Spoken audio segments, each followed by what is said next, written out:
Fale comigo, batalha espiritual. Isso não é brincadeira. O diabo não conhece brincadeira. Sabe por quê que o diabo consegue muitas vitórias dentro da igreja? Porque ele acredita muito mais no que o pastor fala do que a igreja, às vezes. Quando o pastor libera uma palavra, ele sabe que foi o Espírito Santo que pôs na boca do pastor, que é o anjo da igreja.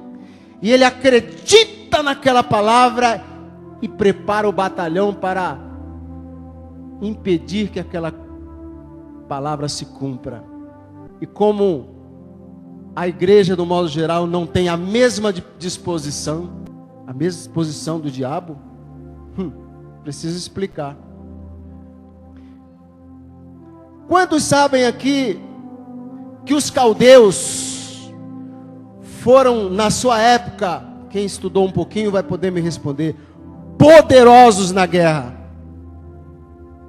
Você que estudou um pouco sabe. Os caldeus foram homens, digamos assim, ousados, ferozes, vorazes, sei lá o que mais, na guerra, ou nas guerras. Eles conquistaram nações, eles conquistaram o próprio Israel. Eu ouvi um homem de Deus pregando sobre batalha espiritual muitos anos atrás, e ele disse assim, caiu no meu espírito: nós precisamos ter a força dos caldeus contra o inferno. Eu falei, meu Deus, isso é uma revelação. Ou seja, fale comigo, está escrito: se Deus é por nós, quem será contra nós? Está escrito também que um faz fugir 1000, 2, 10.000. Está escrito que maior é o número daqueles que estão conosco do que aqueles que estão contra nós. Então, com a mesma força que o diabo se levanta, se ele levanta com uma força, vamos dizer assim, medida em cavalos de força. A gente ouve falar aí, né? Um cavalo de força. Qual a potência desse motor? É um cavalo e meio, não importa quantos cavalos.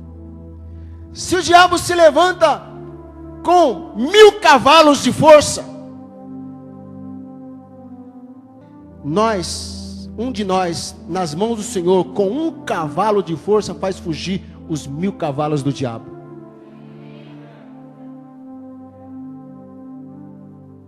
E o que eu quero dizer é o seguinte: com a mesma vontade que ele se levanta para nos destruir, nós temos que nos levantar com a vontade para destruí-lo.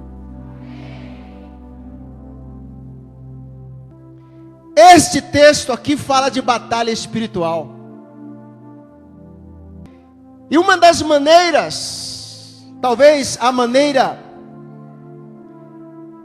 aparentemente mais simplória, mais sem explicação, de se enfrentar uma guerra,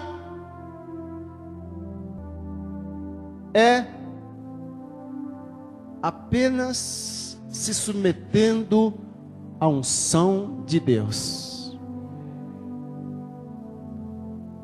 Josafá, um rei de Judá, aparece aqui no texto, não lemos o versículo, mas ele aparece aqui no capítulo 3 de 2 Reis. Ele estava diante de uma guerra e ele buscou o Senhor, e o Senhor disse: nesta batalha não tereis que pelejar. E Deus deu a ele a estratégia de colocar o seu exército em fileiras diante do Senhor, e em vez de atirar do exército, atirar as suas armas, o exército louvar a Deus.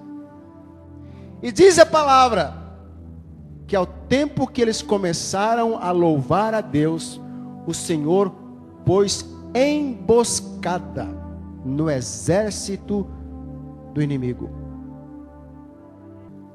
O texto que eu li, irmãos, tem a história de um rei chamado Mesa, rei dos Moabitas. Esse Mesa, diz o verso 4, era criador de gado e pagava o seu tributo ao rei de Israel com 100.000 cordeiros e a lã de 100.000 carneiros. Isso quando o rei chamava-se Acabe, o rei de Israel.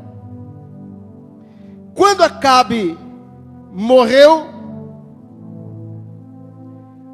o rei de Moabe se revoltou contra Israel.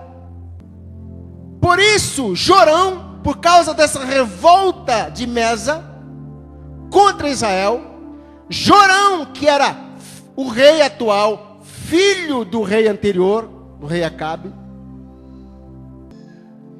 Jorão disse: eu vou acabar com esse rei de Moabe. E ele tinha amizade com o rei de Edom e amizade com o rei Josafá. Moabe hoje pertence à Jordânia. Os montes de Edom fazem separação entre o país de Israel e a Jordânia nos dias de hoje. Mas na época eram reis reinados assim. O Jorão e o Josafá estavam dentro do que hoje é o país de Israel.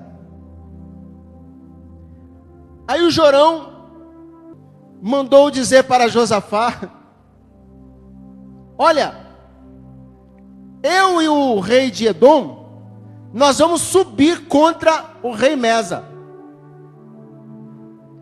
Tu não podes ir conosco? Ele disse: sim, claro. Mandou dizer a Josafá: o rei de Moabe se revoltou contra mim, irás tu comigo? Respondeu: subirei, serei como tu és, o meu povo como o teu povo, os meus cavalos como os teus cavalos. Então perguntou Jorão: por que caminho subiremos? Respondeu ele: pelo caminho do deserto de Edom. Nós fizemos esse caminho com Israel. Tem uma estrada hoje que vai pelo deserto de Edom e cai lá em Moabe. Eles subiram por ali. E é um deserto. E os reis naquela época, quando iam à batalha, eles tinham que levar mantimentos. E o mantimento deles ia caminhando. Eles levavam ovelhas, carneiros,